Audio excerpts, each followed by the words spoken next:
This is CNS.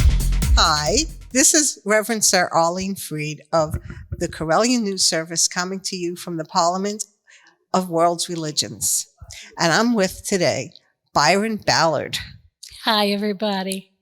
And you are known as the Village Witch of Ashville, North Carolina, an author and a mother, what was that? I serve as the senior priestess at Mother Grove Goddess Temple, where I'm also one of the founders. Wow, that's, so many things. So tell us a little bit about yourself.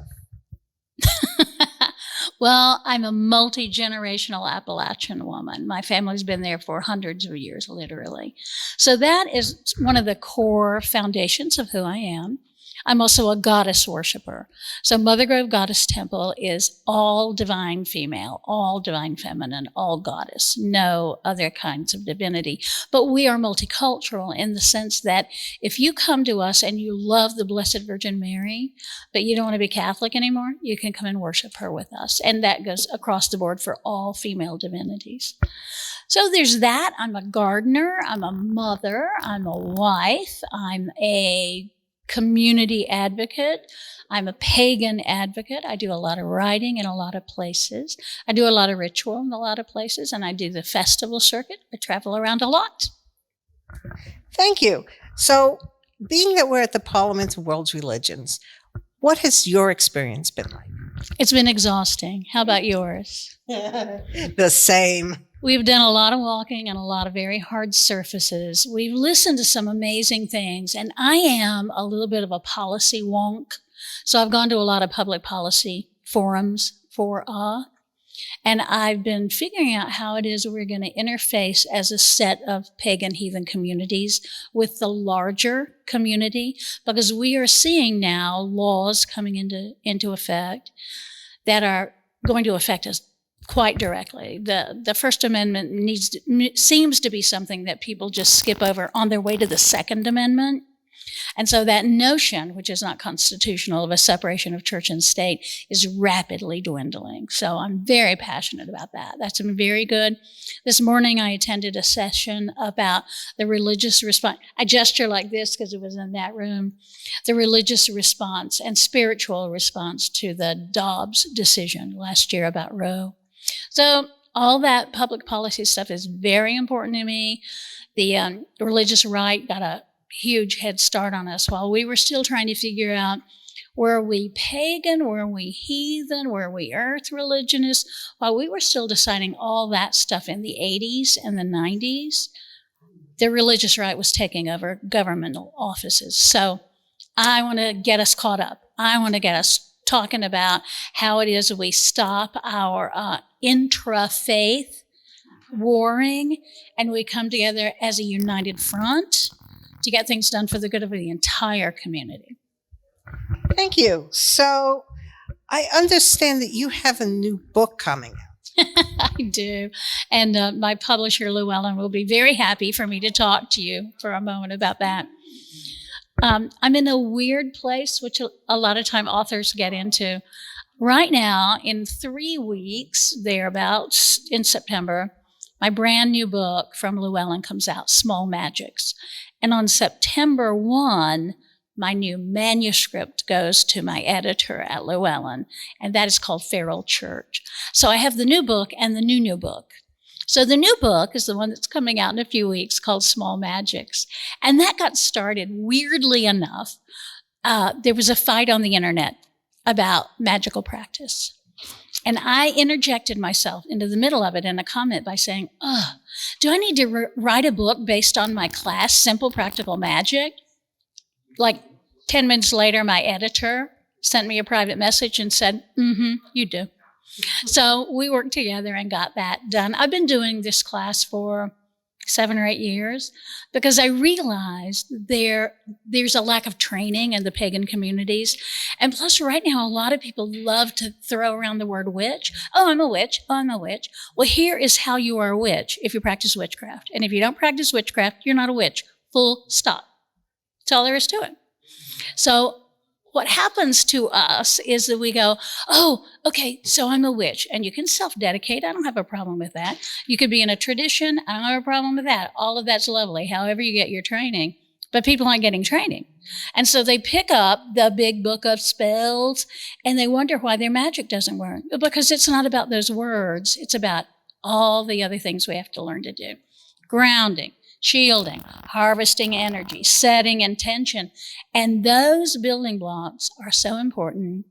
New people don't often know them. And sometimes those of us who are older practitioners have been doing it forever, we need to get back to beginner's mind and go, what was that thing I left out of there? Oh, yeah, grounding. Yeah, let me get myself grounded good and deep, and then go on to do the work. So that's what the book's about. It's just building blocks of magical practice. Simple. So it's not just intention, it's the work of doing all the magic and connecting to Mother Earth and things like that. Absolutely. And it's not using your personal life force to do that kind of energetic, magical work.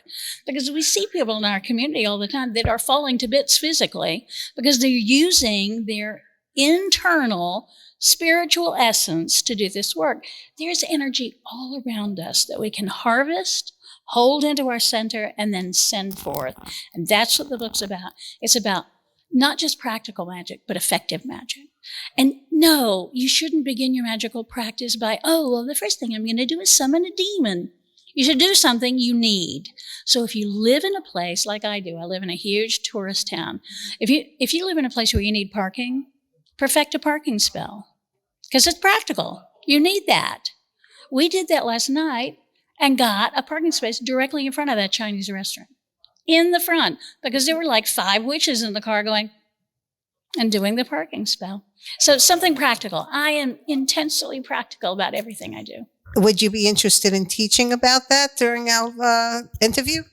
Oh, the parking spell's easy. I mean, the first thing you always do is ground. You connect deeply. And then what I do is, and I'm going to turn to the camera, so I ground myself deeply. I put my hands on the wheel of my car and I say to myself, or sometimes I say out loud, I'm going to the library and I need a place to park. And that's all I do. And then I drive up there and then there is a place to park. I've gotten parking in Manhattan, Washington, D.C., Raleigh, North Carolina, Atlanta, Georgia.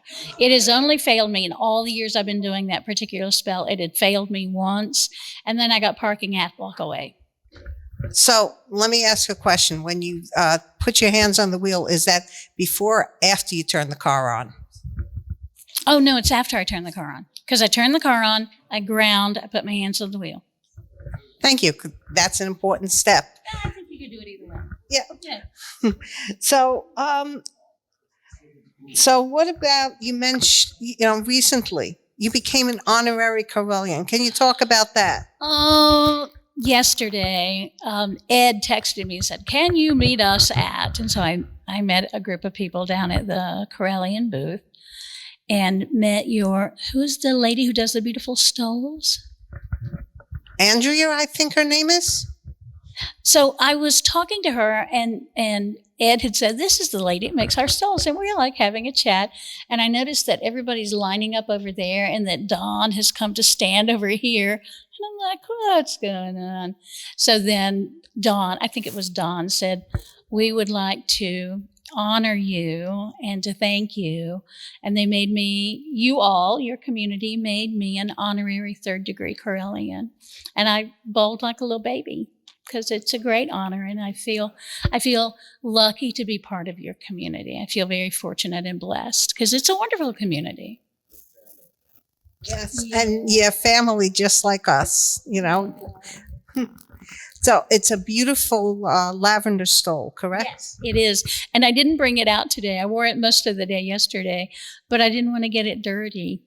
I didn't know when I would eat lunch or any of that stuff, so I didn't want to get it dirty. Yeah, I can definitely understand that, Byron. And thank you so much for coming out today and taking the time out of your very busy schedule. And this has been Reverend Sir Arlene Fried of the Correllian News Service, coming to you from the Parliament of World Religions. Thank you so much for tuning in.